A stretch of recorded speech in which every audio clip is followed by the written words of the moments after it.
Hello mga kawapo, ngayon po mag-gym tayo, samahan nyo ako. Napakalayo ng pag-gyman ko, so kailangan ko maglakad. So yan po yung gyman ko lang, ito. Yan, dyan tayo mag-gym, di ba napakalayo.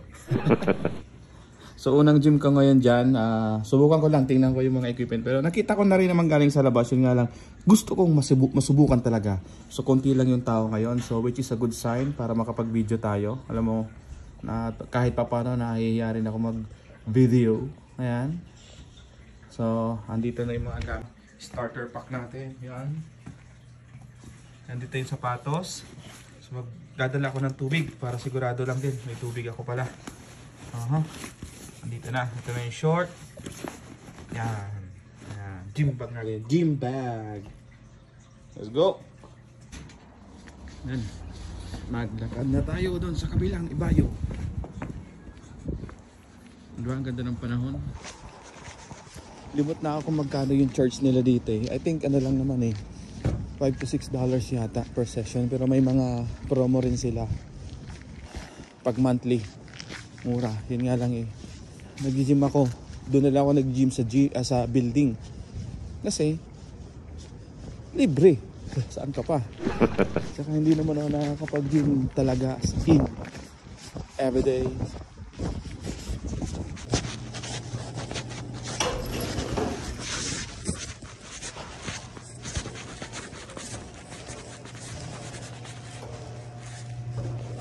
Hi, how are you? I'm just going to use the fitness center. Fitness gym, yeah. No, it's my first time. $9. Yan, $9 po yung a day niya. Pero pag ano, pag student daw, may discount. Tapos pag may continuous monthly siya, mas mura. So okay pa rin, $37 for 1 month. Hindi na masama.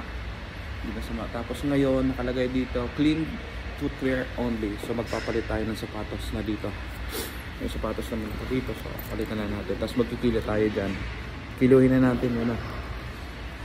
Okay. So dito may locker din dito. So ang gagawin mo, press the power button and then 4-digit combination.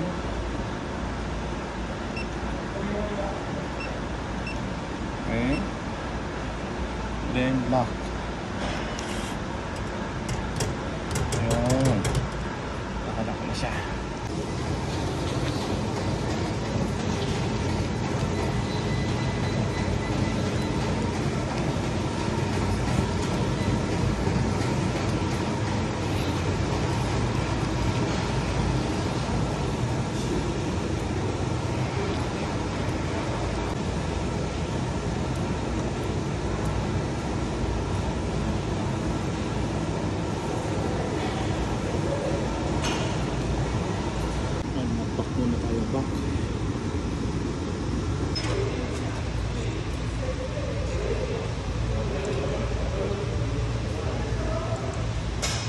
Tapos na ang ating session for today. Pero maganda, nakapagpapawis tayo. Yung mga hindi ko nagagamit na equipment o yung mga wala doon sa building, yun yung mga sinubukan ko. At yun din yung mga ginamit ko. Kasi sayang din naman eh. Kung gagamitin ko pa rin naman yun, yung nandito na or nandun, same lang. So para matamaan din yung ibang mga parts ba, sinasabi nila. Para patamaan yung ibang parte ng katawan, subukan mo yung ibang gamit. Ayan.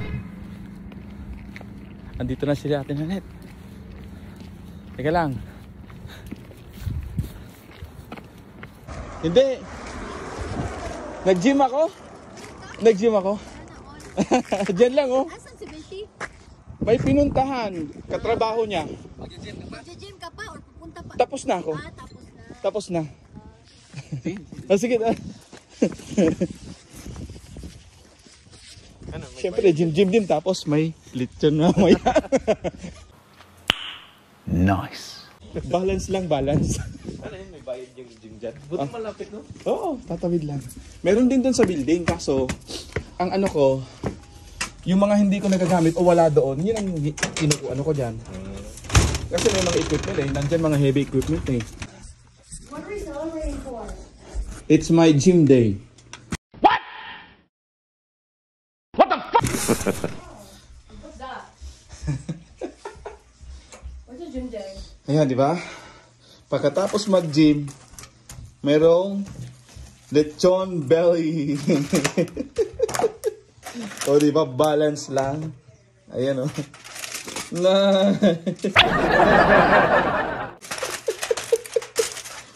After mag-gym. Ayan. Cheat day agad. Wala nang paligo-ligoy pa. Cheat day agad.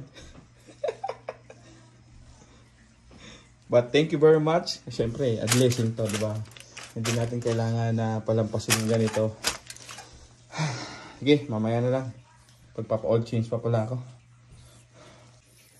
Subukan na nga natin ito isa. Yan.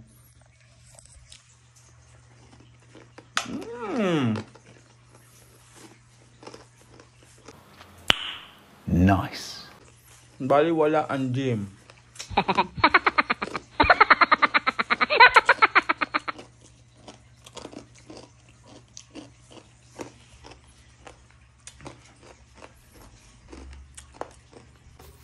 Shout out po pala kay Nery Medina of San Juan, Samal, Bataan. Thank you very much po for watching.